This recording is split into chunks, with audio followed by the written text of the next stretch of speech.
I'd like to call tonight's meeting of the Planning Commission to order for May 11th, 2015. And if I could get everybody to rise and join me in the Pledge of Allegiance. I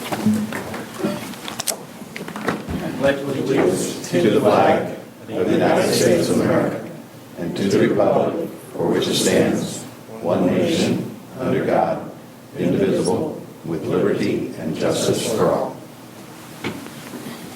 Thank you and welcome everybody this evening. I'd also like to welcome Brooke Sidebottom, who's a student with UMKC, is here to watch our meeting this evening, so welcome to you. Tonight's agenda will consist of a request of change to the Master Alternative Sign Plan for St. John Leland, a final plat for Lone Pine Acres, lots 1 and 2, final plat for Parkway Estates, 22nd plat, and another final plat for Parkway Estates, 23rd plat, a presentation on the capital improvements program, and an update on the Unified Development Code. So with that, I would entertain a motion for the consent agenda, unless there's any changes or additions to it. Commissioner Phillips. Make a motion to approve the minutes. I have a motion. Do I have a second? Second. Commissioner Duhan, second. All those in favor, say aye. Aye. Any opposed? Motion carries.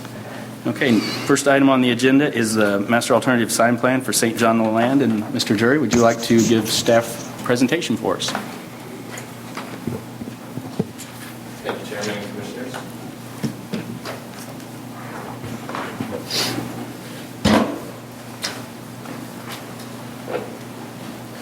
So today, the St. John Leland school system has asked for the Planning Commission to approve a second freestanding monument sign on their lot that includes the church and the school, which is located at 801 Northwest Artie Mize Road. It covers 8.8 acres. It's currently zoned as single-family SF7, and it is a church and a school in tandem on that same lot. It's located on Artie Mize between 7 Highway and Range Avenue, on the 7 Highway on the east and Range on the west of the site. So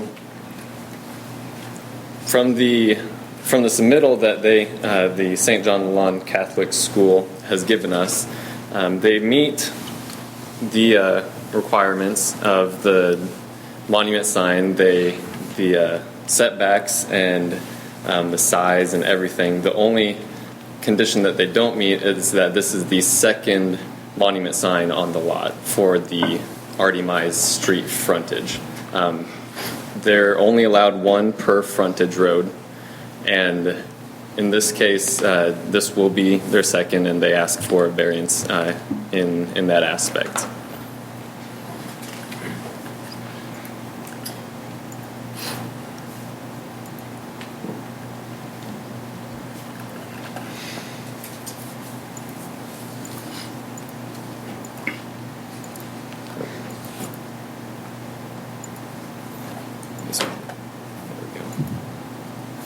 So, where it's located on the bottom of this, the new monument sign will be located at the parking lot entrance right just to the east of that parking lot towards the southeast corner of the lot. The existing monument sign is located a little bit farther to the west towards the main parking lot entrance, which I believe is just an egress for that driveway. So there's the two locations of the sign right there. Closer up view of that location, and it will be 10 feet from the property line. Here's a drawing of that sign that they are requesting.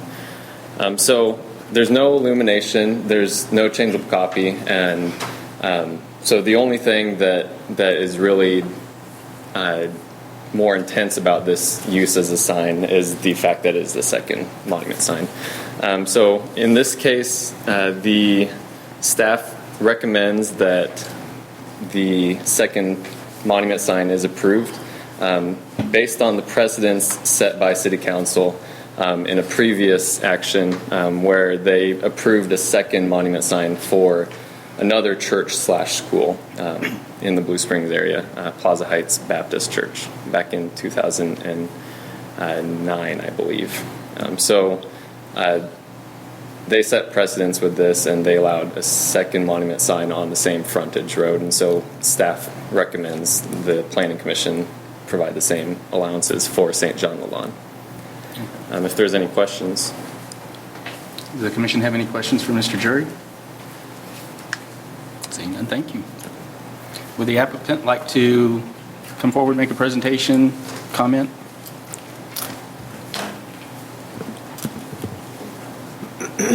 And could you please give us your name?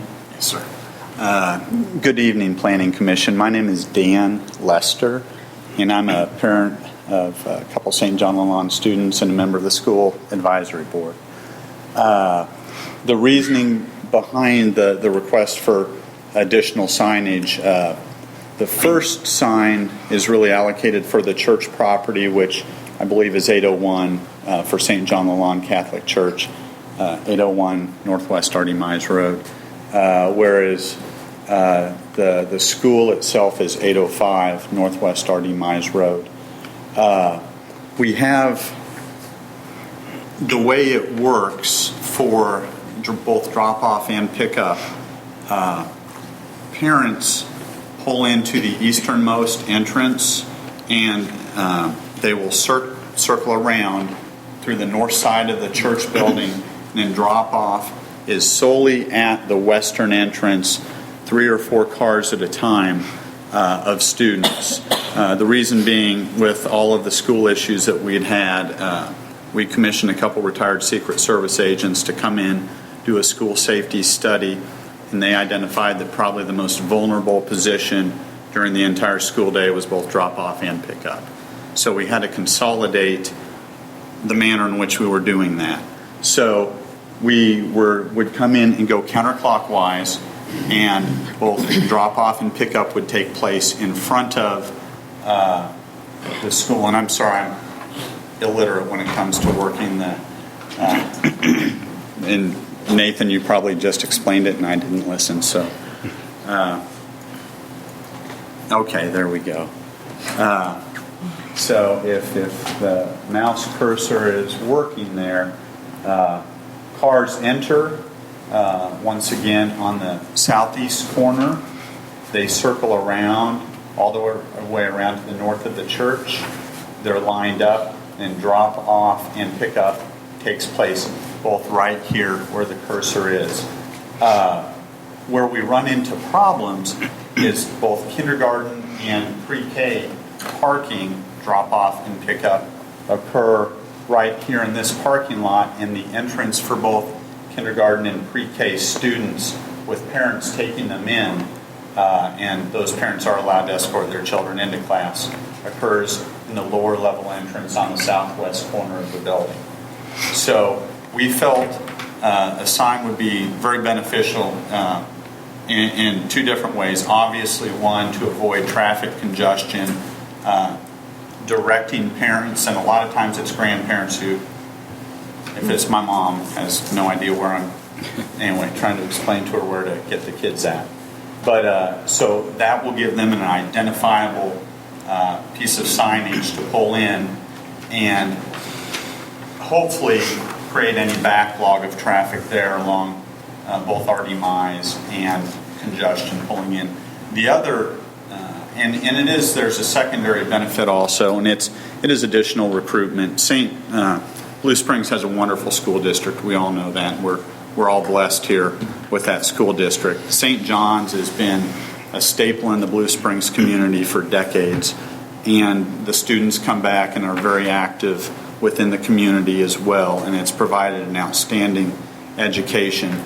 Recruitment at both the pre-K and kindergarten levels in this day and age with a tuition-based education is critical to the long-term survival of the school as well. So the sign would utilize be two functions, and we tried to keep it as nondescript as possible and as low profile as possible so there wouldn't be any sight distance issues or anything like that. Okay, thank you. Any questions for the applicant from the commission? Seeing none. All right, thank you. Thank you. I would entertain comments, questions, a motion. I have a comment. Okay. You know, as a city, you know, we use their lot several times a year without any problems, you know. I mean, so I think just being a good neighbor, you know, we should probably go for approval. Thank you, Mr. Wallace. Would you like to make that a motion? Yes, I would. I'd like to make a motion for approval of a second freestanding monument sign. Case file number ASP 04154801, St. John the Land Preschool. Thank you. I have a motion from Commissioner Wallace. Do I have a second? Second. Second from Commissioner Abbott. All those in favor, say aye. Aye. Any opposed? Motion carries. Thank you. Next item on the agenda is the final plat for Lone Pine Acres, and Mr. Hawley is going to give us the staff presentation.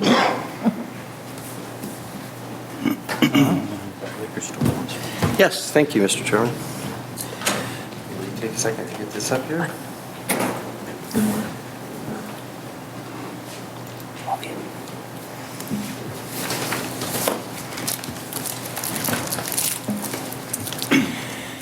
Before you tonight is a request for a final plat for Lone Pine Acres, lots 1 and 2. This particular property, as you can see, is located on Southeast US 40 Highway. It is on the south side of Southeast US 40 Highway, and it's approximately 900 feet east of Southeast Industrial Drive. Property is zoned light industrial. And the applicant is proposing to plat. I'm going to put on the plat map here real quick. The applicant is proposing to plat a single 3.77 acre lot into 2 lots, one with approximately 1.79 acres and the other has approximately 1.98 acres. There is an existing light industrial building on lot 2, which is the back lot. And the applicant, of course, is asking for a recommendation for approval of the final plat. By way of a bit of history, the property was annexed into the city and the zoning was changed to light industrial from the county zoning.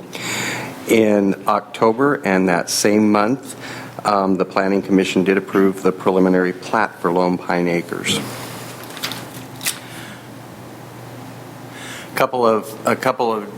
Just a couple of key issues to note. There currently is an access driveway from Southeast 40 Highway, and the applicant is providing a 30-foot easement. Runs along this portion of the property. That access easement will serve both lots, then lots 1 and 2. It's a bit unusual in that the lot is developed with the industrial building on the back lot back here. So the opportunities to actually provide frontage for this lot as opposed to just the access was a bit limited and left them with a very odd-shaped lot. So they've chosen just to provide an access easement to the lot 2. Secondly, of note is that the applicant does desire to put the sidewalk in along Southeast 40 Highway. However, his contractor was not able to get out and put that access easement in to date. He's intending to come out on the 1st of June. Of course, that's dependent upon weather and various other things, so you don't know for sure. But the applicant has requested that we hold back on the the city council meeting until he has that sidewalk in, which of course is acceptable to us since he has to either escrow or have the sidewalk in. His preference is to put it in. So what he's requesting tonight really is to get the recommendation from the Planning Commission so that he has this step out of the way, and then once the contractor puts the sidewalk in, we'll proceed forward to the City Council. It's anticipated right now that would be June 15th, but of course that's dependent upon whether the contractor can get out there and put that sidewalk in on the 1st of June. And with that, I will stand for any questions. Any questions for Mr. Hawley? All right. Thank you. Thank you. Is the applicant here this evening and would like to make a presentation? Yes, sir. I was going to make a presentation. If you'd like Do you have to. any questions? Okay. Could you state your name, please? Robert Walquist. Okay. Any questions for the applicant? All right. I guess not. Thank you.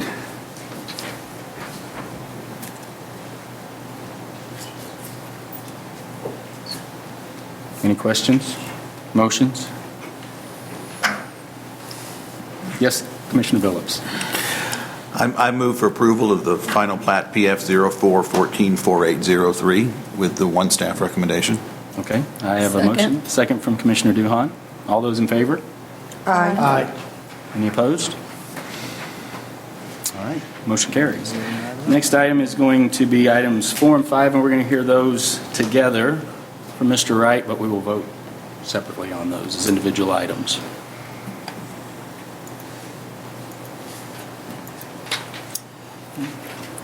All right, thank you, Mr. Chairman and Commissioners.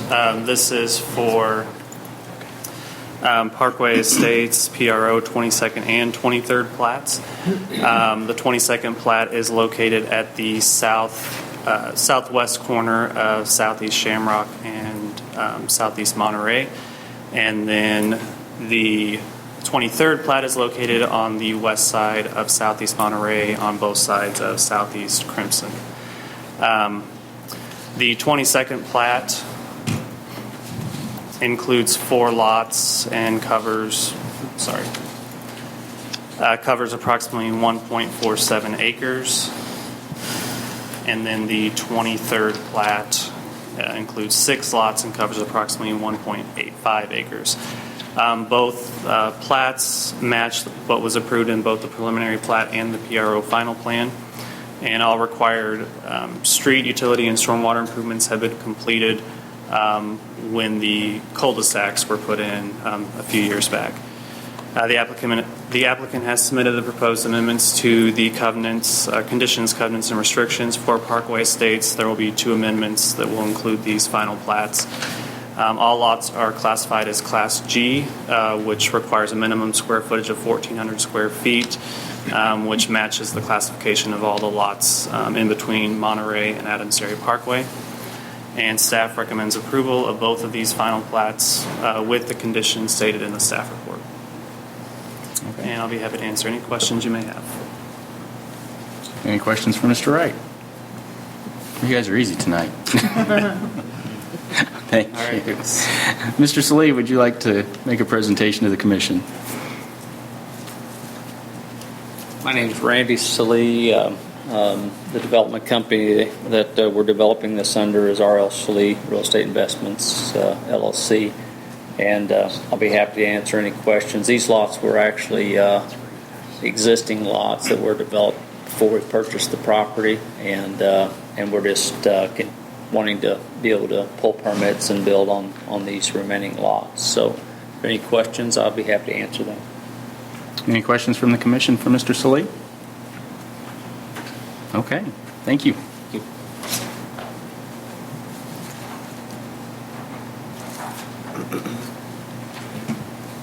Anybody like to make any motions? Mr. Chairman. Yes, Commissioner Duhan. I'm allowed. Okay. I move that we approve Parkway Estates PF 04154805 with staff recommendations. I have a motion. Do I have a second? Second. Mr. Phillips was the second. All those in favor of the motion say aye. Aye. Any opposed? Mr. Haney, would you like to make the next motion? Oh, I got my turn. Recommend approval of PF 04-15-4804 Parkway Estates, PRO, with the 3 staff recommendations. Okay, I have a motion from Commissioner Haney. Do I have a second? Second. Was that Commissioner Duhan? It is. Thank you. All those in favor of the motion say aye. Aye. Any opposed? Motion carries. Thank you. Okay, next on the agenda, Mr. Hawley is going to give us a brief presentation. Did you bring popcorn? On the capital improvements program. Thank you, Mr. Chairman. You're welcome. So that's how it is, huh?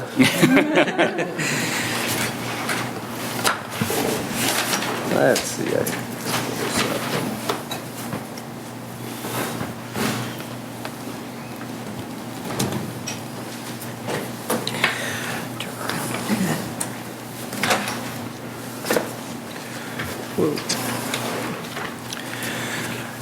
First, I'd like to start off by noting that I've handed out for each of you some pages in the CIP. I know on your screen version of the CIP that some of the tables, as a matter of fact, most of the tables come out really kind of blurry. And I'm sorry, I apologize for that. It has something to do with the scanning and the ability to put a PDF together that is able to be emailed, we think. But at any rate, I wanted to make sure that you had the versions where you could actually read the numbers if you're interested. So with that, we'll start the presentation.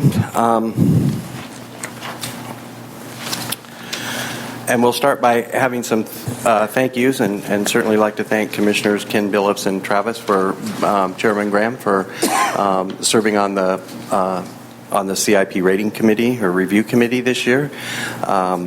And also always like to give a hand for all staff who puts a lot of hard work into making the CIP come to fruition.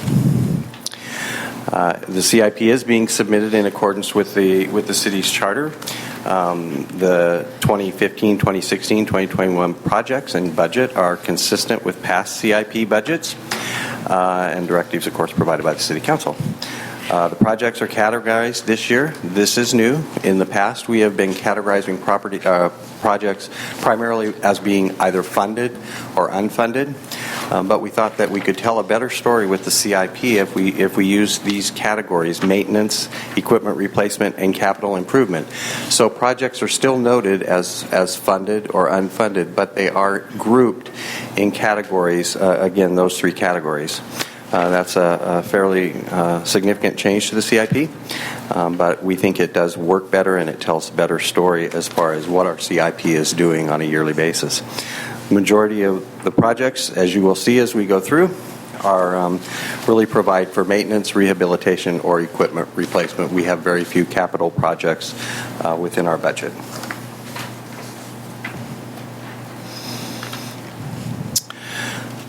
Total budget for all the projects included in the 6-year period, and that would include the funded and the unfunded projects, is about $105.6 million, significantly less than was in 2014, which was at that point, which was $178.7, and less than 2013, which was about $171.2. The reason you're seeing a significant drop is a couple things. One is, in the past, we've had some really major capital projects. We've had obviously the public safety building, which was a significant dollar amount.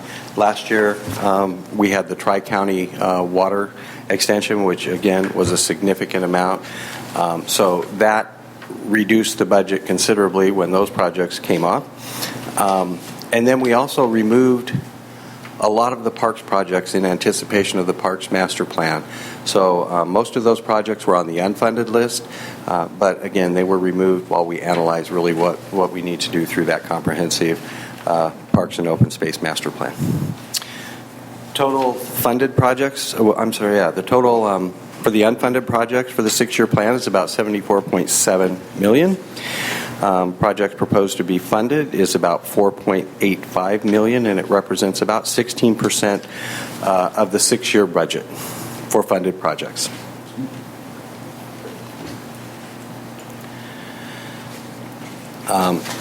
Here's a pie chart, kind of gives you an idea of the breakdown. And what you can see from this pie chart is that in this area, which I hope is coming up, it's a little different colors than what I have, but you can see that a significant portion of the CIP goes towards streets, about looks like 55%, and then we have 25% over here for sanitary sewer, and roughly 19% for the utilities, and all other projects represent the remaining percentages. So won't go on about that unless there are questions. Total number of projects proposed in the next 6 years is 87. 20 of the projects are funded projects, and 67 of the projects are unfunded. Again, that's a reduction from last year, and it's reflected in primarily the removal of the Parks Department unfunded projects. For 2015, approximately 83% of the projects are maintenance related, 9% are equipment, and 8% are capital improvement projects. Again, we're going back to this idea of the three categories, and it really gives you an idea of where our capital improvement program is at. And we are really in a maintenance mode at this point. It's maintenance and equipment replacement primarily, very few capital improvements occurring. For unfunded projects in fiscal year 2015 and 16, about 49% are maintenance related and 51% are related to capital improvements. And I think the story that kind of tells you is that we have a lot of need out there. We just don't have funding for that need right now with our capital projects.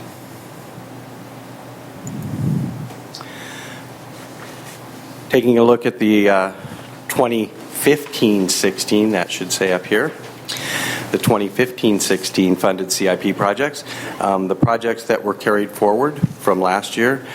Downtown revitalization, which is CD03, that formerly was our community development block grant program. It still is. We just renamed it downtown revitalization in order to better reflect the array of projects that we might potentially do in the future. We're hoping that by calling it downtown revitalization as we go forward, we can define projects better than just saying community development block grant funds. We've renamed that. Street rehabilitation program, we're all familiar with that. That's been ongoing for many years now, and it will continue forward. The snowplow dump truck, which came from straightforward from last year, as well as street difference, is every year in the CIP. There is funding for that. Concrete repair and maintenance, that was formerly called the sidewalk repair and maintenance program. And I'm going to refer to the project sheet just to give you probably the easiest way to give you information as to why that project has changed. But the project provides for the creation of an in-house concrete repair and maintenance program. Formerly, the program itself, by the way, doesn't really, the mission of the program is still the same. It's to get around the city and get sidewalk repaired and remove those tripping hazards, grade deviations, so forth. In the past, we've applied approximately $260,000 annually to repair about 25,000 square feet of curb, sidewalk, and driveway. And that figures out to approximately $11 per square foot. And as we reviewed the project, one of the things that we've noticed is that a lot of the sidewalk repair that's needed has been created because of water line issues and the settling of soil over water lines, those kinds of things. So we found that it would be beneficial to restructure the program and hire an in-house crew, and it's anticipated that we can execute this plan with approximately 60,000 square feet of curb, sidewalk, and driveway rather than 23,500 square feet, and that we can do that for an estimated rate of about $5 per square foot. So the end result is that we can repair, we can move the program along further, and hopefully it becomes sustainable into the future. If there's any additional questions on that program, our Public Works Director, Chris Sandy, is here, and he's certainly much more familiar with the details than I. And then we have the citywide sanitary sewer maintenance program carried forward, as well as water main maintenance, water tank maintenance, and the water SCADA system upgrades. Again, any questions on any of those, Chris would be happy to enlighten you. Some of the projects that were brought forward from the unfunded list, I mentioned earlier the Parks and Open Space Comprehensive Master Plan. That plan will allow us to evaluate as we go forward with public input and some in-depth looking at what we have in our parks and open space to be able to further define projects. So next year you will hopefully see some of those projects back in the CIP budget, but we will have prioritized them so that we won't just be kind of throwing in all the projects. We will throw in the priority projects. Tire Road Sanitary Sewer Phase 1 and Phase 2 is one that is brought forward from the list of unfunded projects as well. And here's a nice picture of the roundabout. I don't know how many of you have gone through this, but this is on Woods Chapel Road at Walnut Street. Some proposed new projects this year in the CIP, the Woods Chapel Park playground replacement. There's a description here. It matches the project sheet, or the description pretty much matches the project sheet. In essence, the short of the story is that the equipment that's there, although still structurally sound, is rusting, and it's affecting the connections with the nuts and bolts and various other things, and it needs to be replaced. So that was placed in the unfunded list. Vesper Hall roof replacement. Again, an old facility, and the roof is now 22 years old. They recommend that it be replaced every 20 years. At this point, it's showing some signs of wear and tear, although it's still functional. We would like to get that replaced before any damage is done. An asphalt repair, that's obviously equipment replacement. And AA Highway, Adams-Dairy Parkway right turn lane. The construction of that turn lane from westbound AA Highway to northbound Adams-Dairy Parkway with modifications to the existing traffic signal, along with purchase of some right-of-way to facilitate the construction. As most of you know, anyone who travels that area of town, that's a needed improvement. We also have similarly ADP and Duncan Road right turn lane. Same kind of thing. Most of you who've traveled in that area understand the need for that right-hand turn lane. So that project was put on the unfunded list. Traffic signal fiber lines allows the equipment to communicate from the Sunnyside School Road site. If you have questions again about any of these, Chris is probably the better person to ask about them. But again, basically this allows us to pretty much eliminate Comcast internet service and save money that way. Plus, not only that, it just allows better communication with our traffic signals. Main Street Sidewalk, the ST51, the Main Street Sidewalk and Enhancement Project. I put this in here because this is in your packet. It was in the memorandum. But this project actually is being evaluated, and it is not going to be in the CIP for this year. We simply haven't finished evaluating it. Don't know what the outcome of that will be right now, but I wanted to let you know that this is not a project that is going forward in the CIP this year. This is a project that's still under evaluation. And then the AA Highway improvements is another on the unfunded list. Again, the project includes road improvements from Adams-Dairy Parkway to the eastern city limits. As most of you know who've been on that road, it's right now just kind of a county highway. Certainly needs to be improved in order to become a right-of-way that's up to city standards.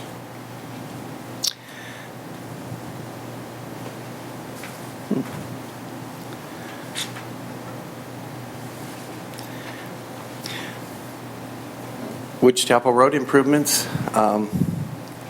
I imagine most of you have seen these, but if you haven't been down Woods Chapel Road, it's worth going down between the railroad tracks and Walnut Street. It's a pretty impressive construction project going on there, so if you haven't been there, it might be worth taking a look at. But it's coming along well. I assume we're doing well with the schedule, and it's sure going to be a nice right-of-way once it's done. That was one of last year's projects. City Council action, the notice of public hearing will be going out this coming Saturday on May 16th, and we are anticipating this project to go to the City Council on June the 1st. So if you have any comments prior to June the 1st, as you get a chance to kind of look it over a little bit more, feel free to give me a call, and we will, if need be, do any revisions. Otherwise, we will move forward hopefully June 1st. And with that, I'll end my presentation. If there are any questions, I'll be happy to answer them. And I think we have the resources here to do that. Any comments or any questions for Mr. Hawley? No? All right. Thank you. Mr. Allen. Thank you. Put that down. I don't know which way to go.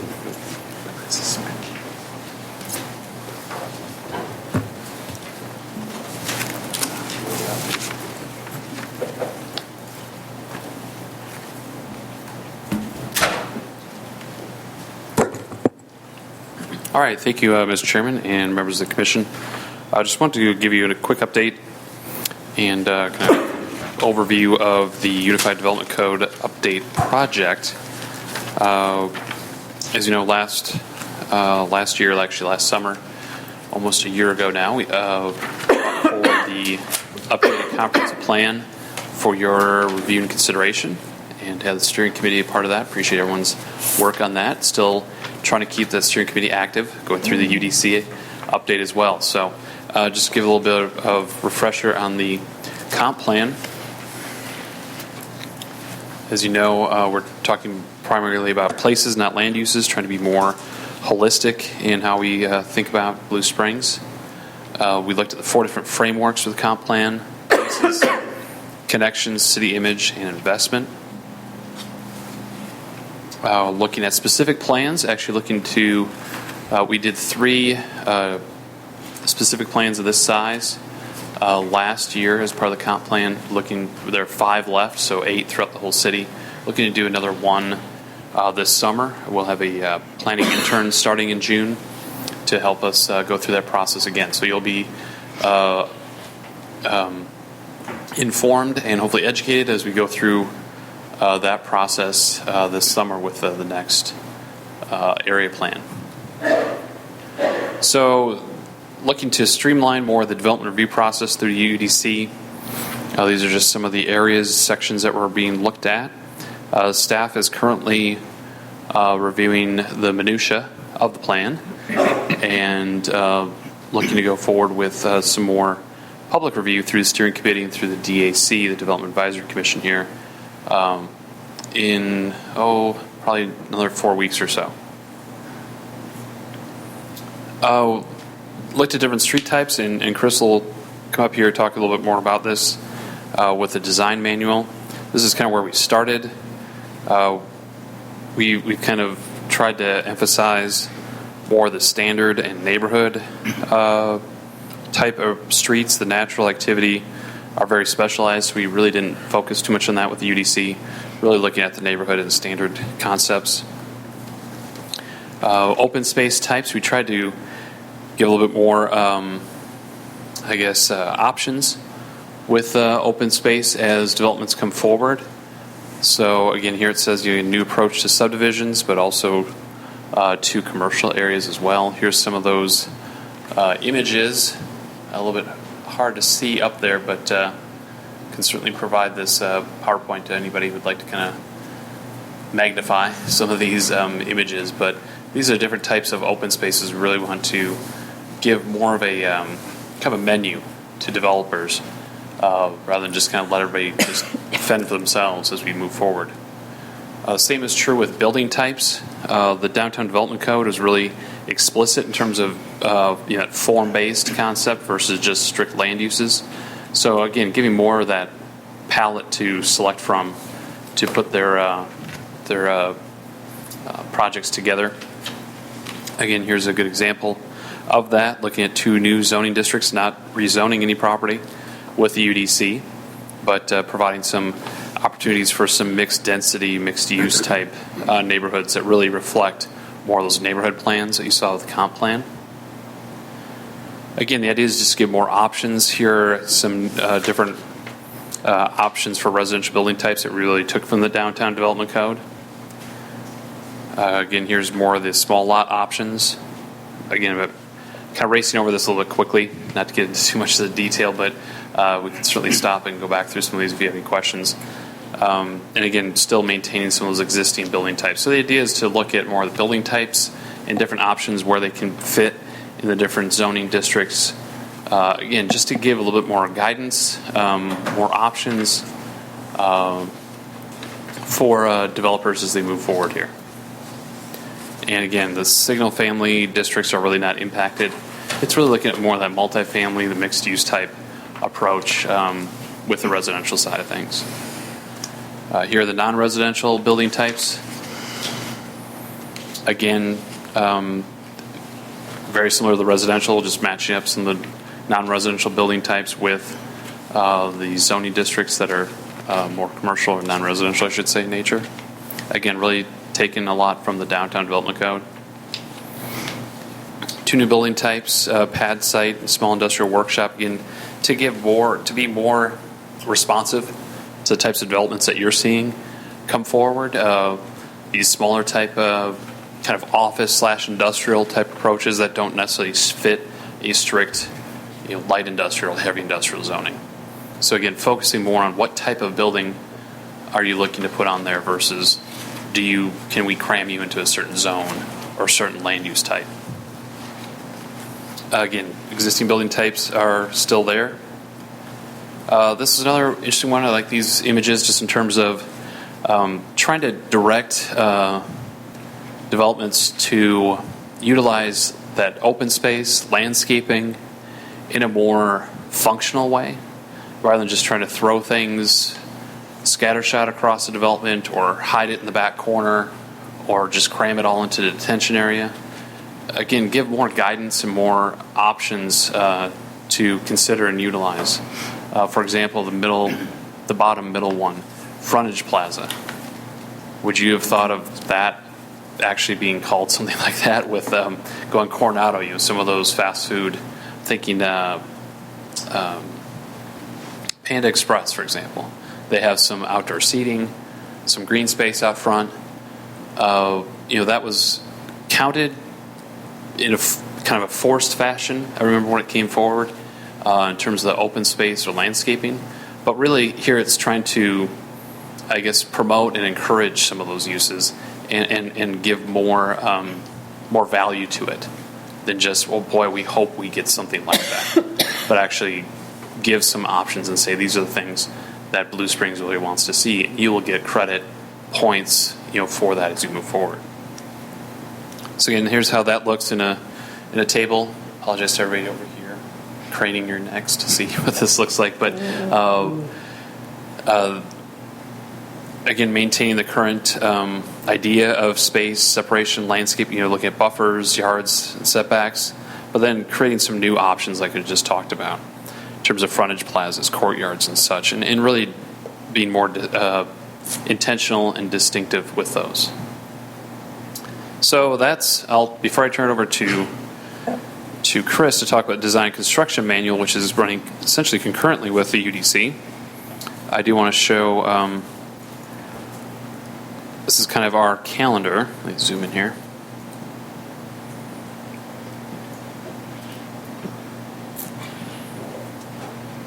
So we are here May 11th. Staff is putting together final comments. Jim's going to put those together, get them to Chris Brewster, who's our consultant, as you recall, from Gould Evans, this week. Get a final, let him kind of churn it through his UDC machine, spit it back out to us next week, and then the last week of May, provide that draft to the steering committee and then to the DAC, Development Advisory Commission. And then kind of the first week or two of June, I give them about 2 weeks or so to review it. First 2 weeks or so of June, go before those two bodies to get more dialogue, discussion, feedback into that minutia that just kind of gave a highlight of here. And hopefully come back to you on June 22nd at that meeting. And have more of a discussion after you've had a draft to review, those tables and such, had a chance to look through those, and have a little bit more kind of intensive discussion and dialogue at that point.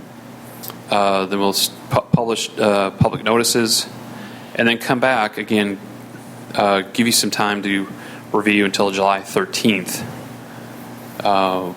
Let staff take your comments, kind of put those back into our UDC machine, get them back to you, and then have more of the formal public hearing July 13th, and then the final public hearing at City Council July 20th. Again, these are all tentative. Again, if the steering committee or your DAC or yourselves have a lot of questions, concerns, feedback, wanted to move things, add things, delete things, this could be stretched out a little bit more. But we're really shooting to wrap this up this summer like we did last summer with the comp plan. So kind of taking the summer here to really just finalize it. We don't want to miss anything. We don't want to, this is the code, so we want to make sure we don't have something that conflicts with something else. Appreciate our city attorney going through it in great detail because that's what we need to do. And so planning staff is doing the same. Chris and Public Works staff have done the same, and will allow you the opportunity to do the same as well.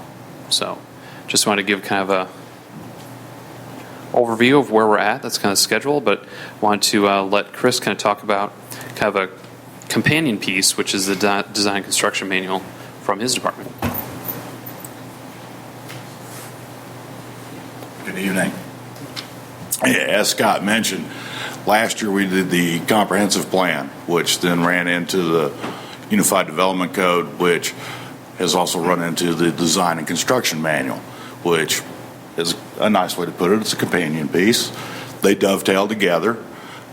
These are the rules and regulations, if you will, for the infrastructure that goes with the development. Previously, the design and construction manual was somewhat of a smoke and mirrors piece because part of it was in the UDC, part of it was in a policy manual, and part of it was in our standard details. Unfortunately, the three were never together in one spot, which they are as of today. When we're in the process of going through the design and construction manual, we talked to many of our friends in Lee Summit, Liberty, Independence, Kansas City, Lenexa, APWA, AWWA, and ran through all the different options that we could utilize to give more options to the developers to give a better sustainable project or product to the city. Because our goal is to provide the best infrastructure we can that will last for years to come. One of the big things that we ran into is that we're developing out south primarily right now. The soils that were on the northern end of the city have a lot of clay, have a lot of binder, and they provide a lot better base for a road.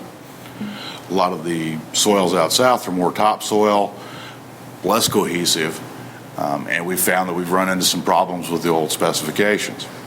So we added in fly ash for residential roads, which adds a cost component for the developer. We know that. But in order to make sure that the roads last 50, 60 years, this is what's necessary. A little bit of a give and take. We also have approved using plastic water line, C900, C909. The cost is much less, probably about half what ductile iron pipe's running right now. And the ease of installation is less than half. An employee can pick up a stick of plastic pipe and carry it to the ditch and set it in. You can't do that with Class 52 ductile iron. You have to move it with a piece of equipment, and it takes more time to install it.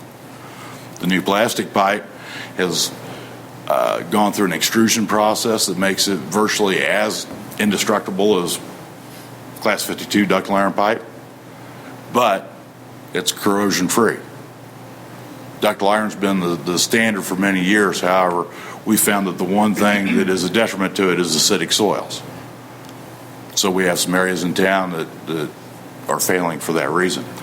This will solve that problem.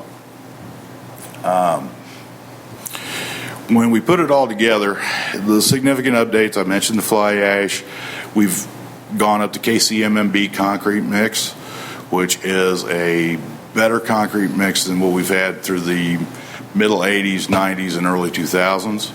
The rock that was involved in the concrete over time actually sloughs off and turns to dust between the Portland and the rock that hold it together, allowing curbs to effectively crumble. The KCMMB mix is a much better binder, has a much better aggregate in it, and it will last for a much longer time. We talked about the pipe requiring corrosion-resistant manholes or sewer manholes to prevent H2S, which is the gas that's let off from sewage, which turns to sulfuric acid, which will eat concrete. By adding the con shield to the concrete, it makes the manholes last another 25 to 30 years longer, and it also cuts down on the inflow and infiltration in the system.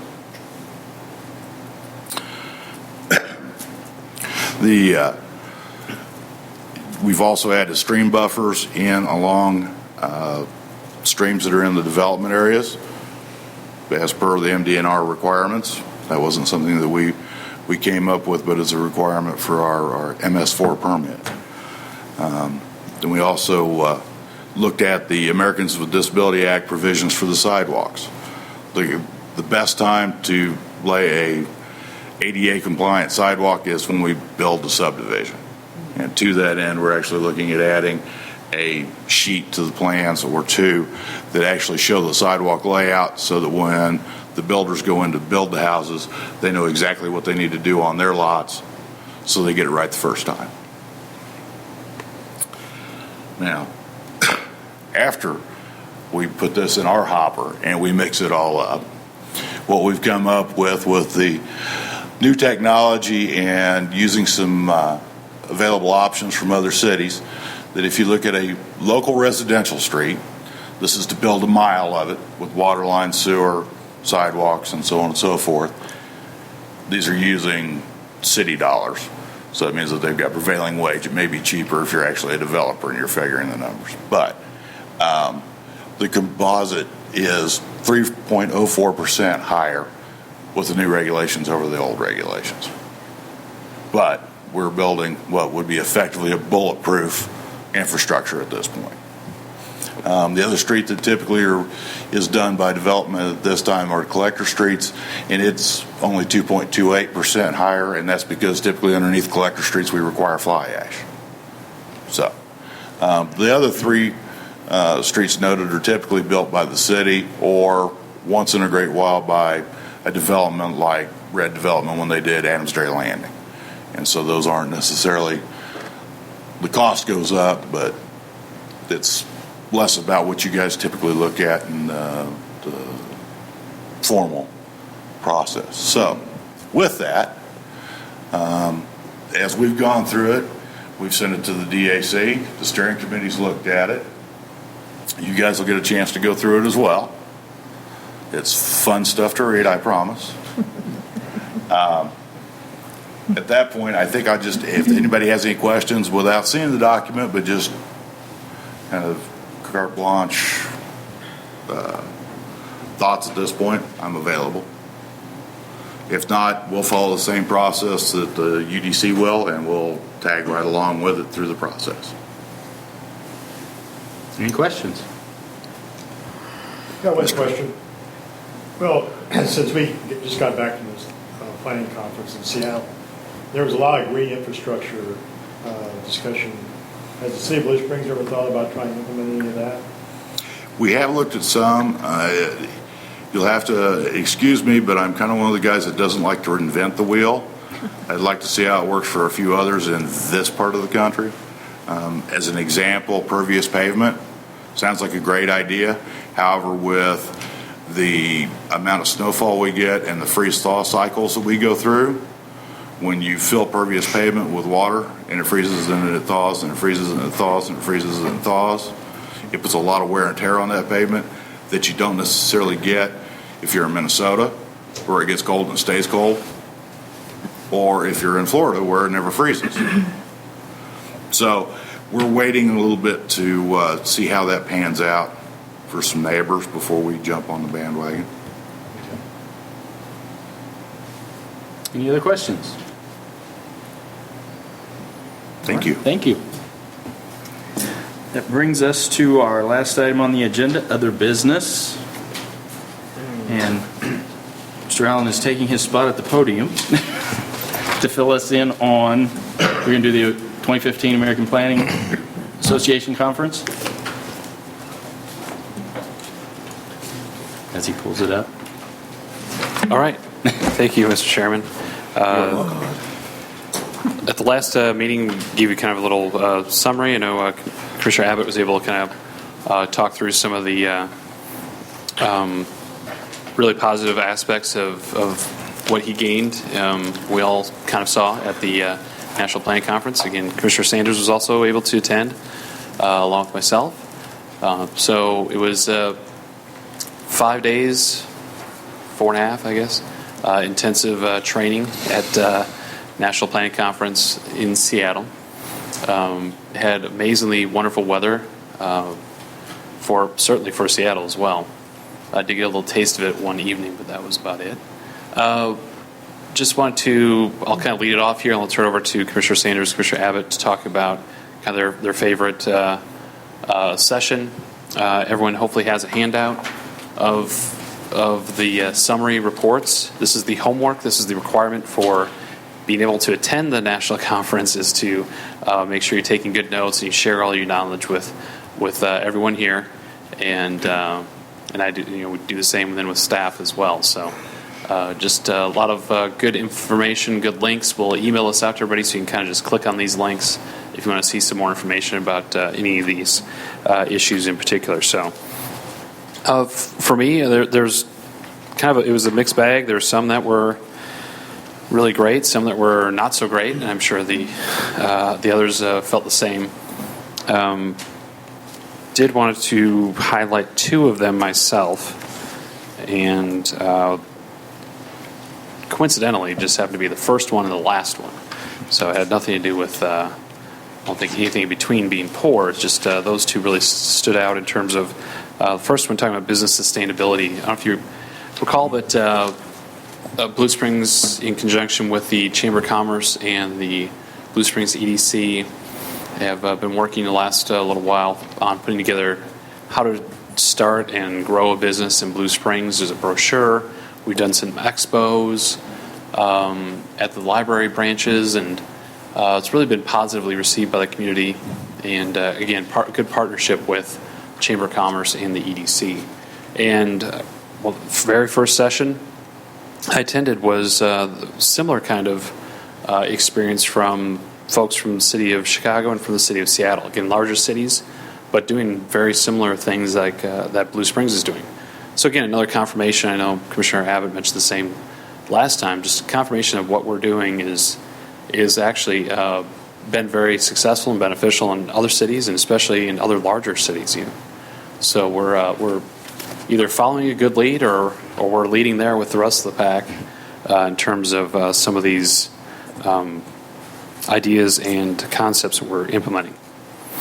The last one on my handout, hard to read there.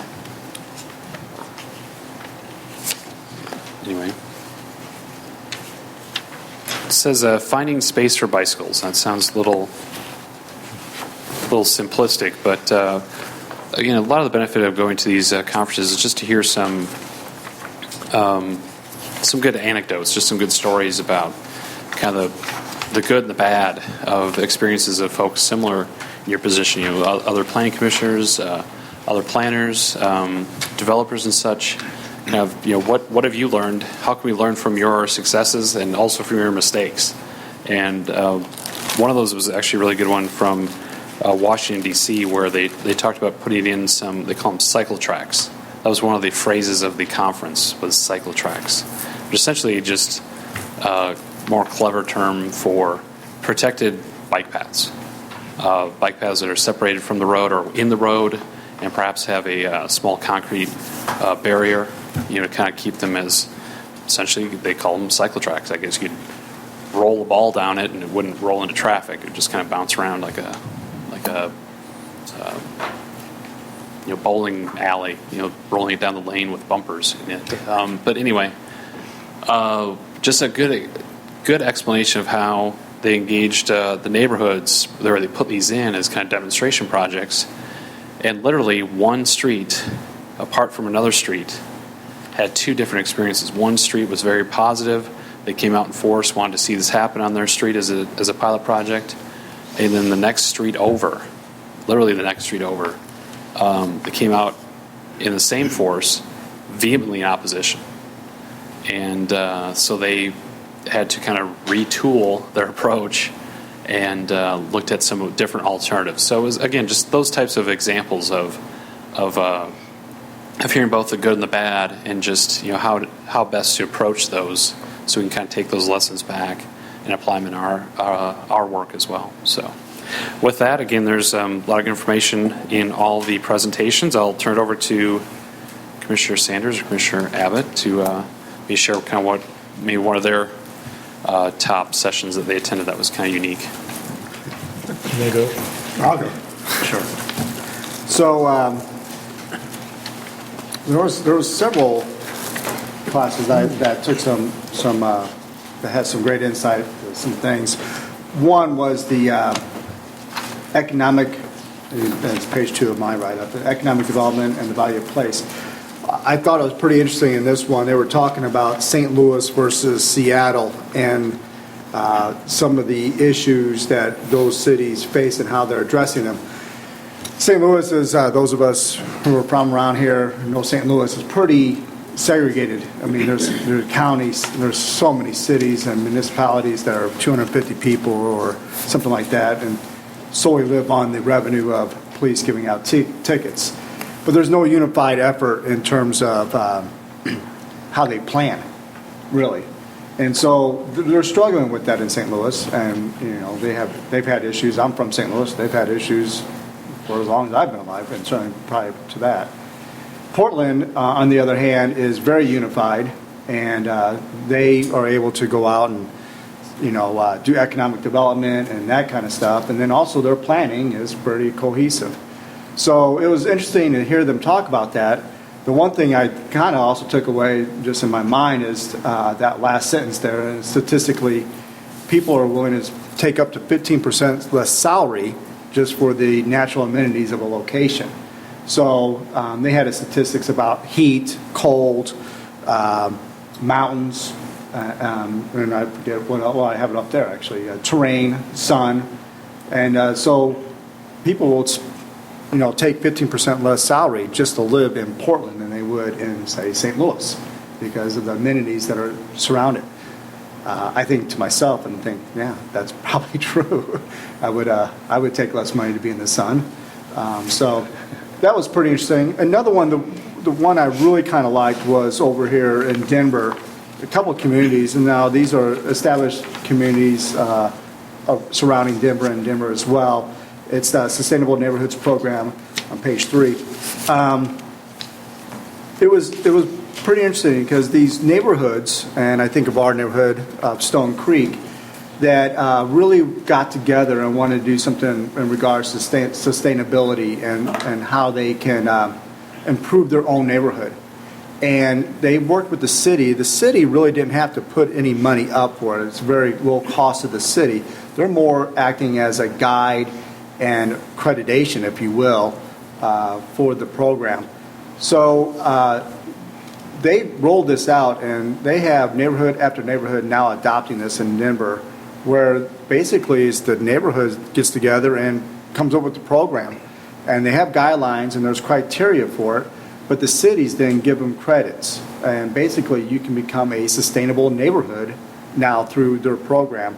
And they have one classification for 60 points, which is a participating neighborhood, and then another for 100 points. So those who are familiar with LEED, it's kind of the same idea.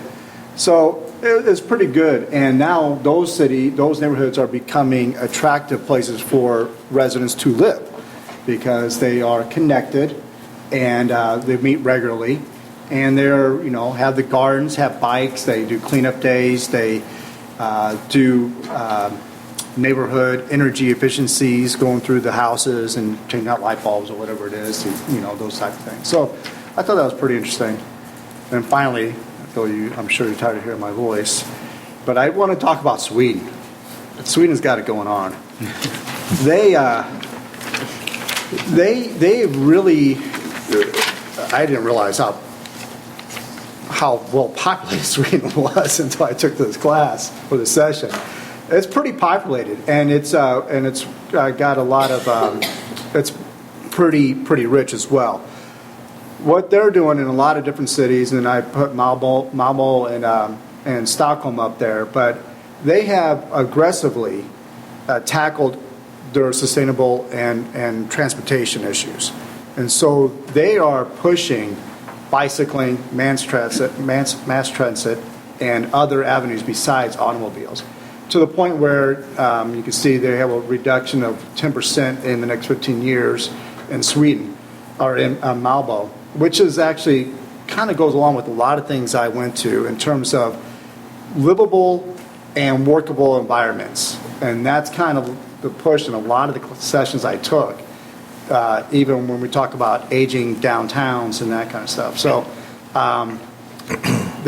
one thing they did, and they showed an image, I apologize for not having it up there, but they were having so much congestion. They did a study where they said something like 90% of their traffic is for commutes of less than 2 miles. So they were trying to get people out of the cars and ride a bike or walk or take a bus, and they call it nuisance travel, if you will.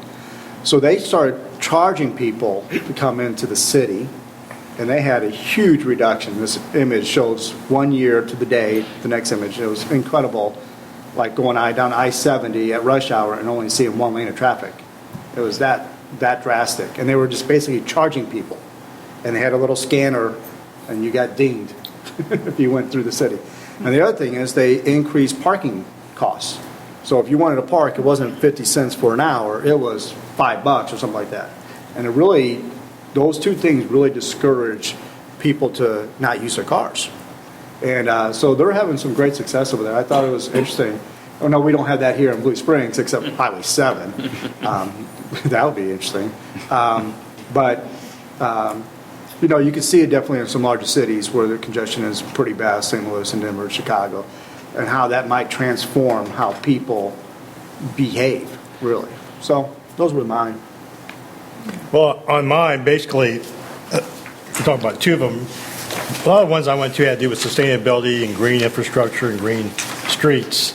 And what I took from them, it was just that besides not just Seattle and other communities like that, but there's a lot of talk about projects done in Philadelphia, New Jersey, where you don't really think of those towns being green cities, but they've done a lot to put in rain gardens and do a lot of green infrastructure to improve their communities. Most time, they were going after blighted places that gas stations are, they were pretty well run down, and taking those things, and of course they got grant money, went back and really made them very green, and also made really good rain gardens, a lot of real good infrastructure.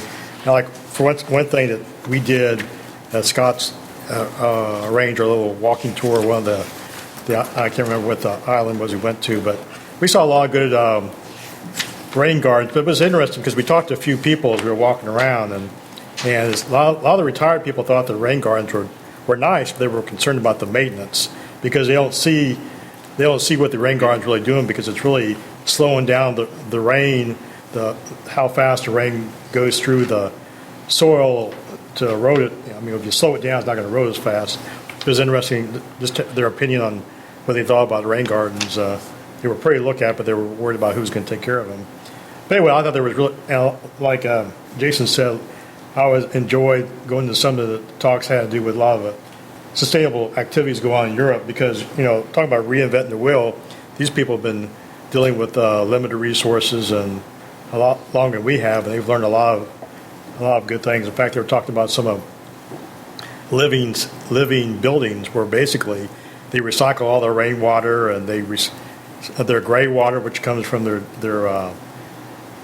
showers, non-sanitary water. They reuse that for water in the grass, that kind of stuff. Anyway, there's a lot of really neat ideas that, Blue Springs, you think, well, we're so small we can't implement that kind of stuff, but sometime we got to start somewhere. And another thing, what I did like was one of the last ones, the last day was all these young entrepreneurs came up with apps to help out on planning, and they had there was like a contest for whoever had the best apps that deal with American Planning Association. Won like $1,000, first place $500. But the one I liked the most, which I voted for, which ended up winning the first place, was a place called I believe Chip In, which I thought was a really neat idea. It was basically these kids that came up with this app, and let's say you want to beautify part of Blue Springs. Well, you can only associate so much money, put so much money towards that cleanup project, but with this app, they would post anybody who wanted to sign up for this app was free. It was free to charge, and you could see where these projects were. So if you were really interested, it was in your community, you could volunteer your time, or you could donate money towards this improvement of the city, which I thought was a really neat idea. But anyway, those young entrepreneurs got first place, and I thought it was a really neat design. But anyway, it was very informative. And again, I'd like to see us move sometime to start looking more about the stormwater, about the rain gardens and little green infrastructure, because I don't think New Jersey and Philadelphia are too much different from Blue Springs as far as weather conditions. So, thank you. Thank you, gentlemen. I think, again, always a very good conference to attend. That's why we always emphasize the value of attending every year and make sure we have enough folks that, as budget allows, that we can attend each year.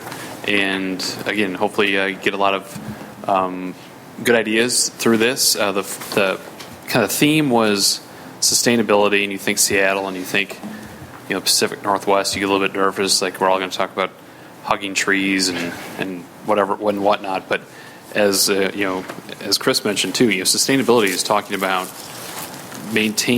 building infrastructure and maintaining it in a cost-effective manner. So is you kind of walk in with a little bit different view than you walk out with. And you walk out with a lot of different tools in terms of, again, the first session I went to was about business sustainability. It's not just environmental sustainability, it's all the different components of being an efficient and effective community, neighborhood, city, region, what have you. And they had a lot of good ideas to share from across the nation. They just kind of gathered in Seattle. So there was a good mix of Seattle kind of region ideas, but also national ideas. That's why they gathered together like that once a year. Again, Bainbridge Island was where we did a walking tour. That was the photo that I had in here too. That was one of the kind of pocket neighborhoods, they called them, that we walked through. It was kind of mixed use, but on a smaller scale.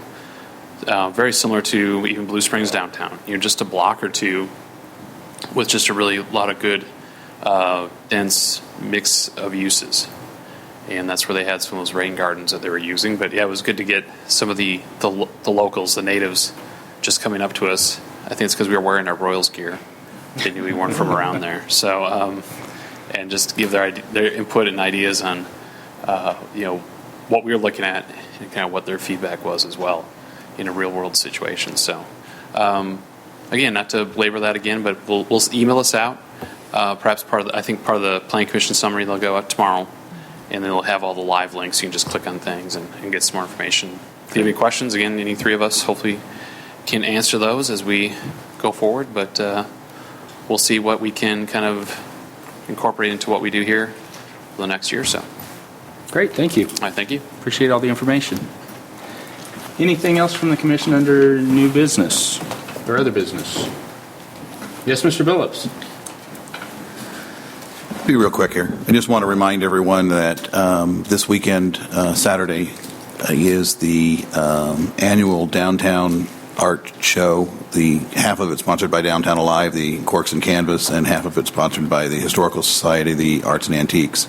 15th in Maine. Everybody come down. It runs, I think, from 10 to 4 on Saturday. I believe that's what I read. Is there a cost to attend? No, there is not. Great. Unless you want to sample some of the wine or or buy some art or some antiques. There you go. All right.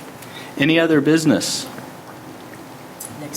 Next meeting will be Wednesday, May 27th. So mark the change from the Monday night to a Wednesday night. And seeing no further business, I would entertain a motion to adjourn. So moved. I have a motion. Do I have a second? Second. Motion and a second. All those in favor say aye. Aye. Meeting is adjourned. The 7th is at the second.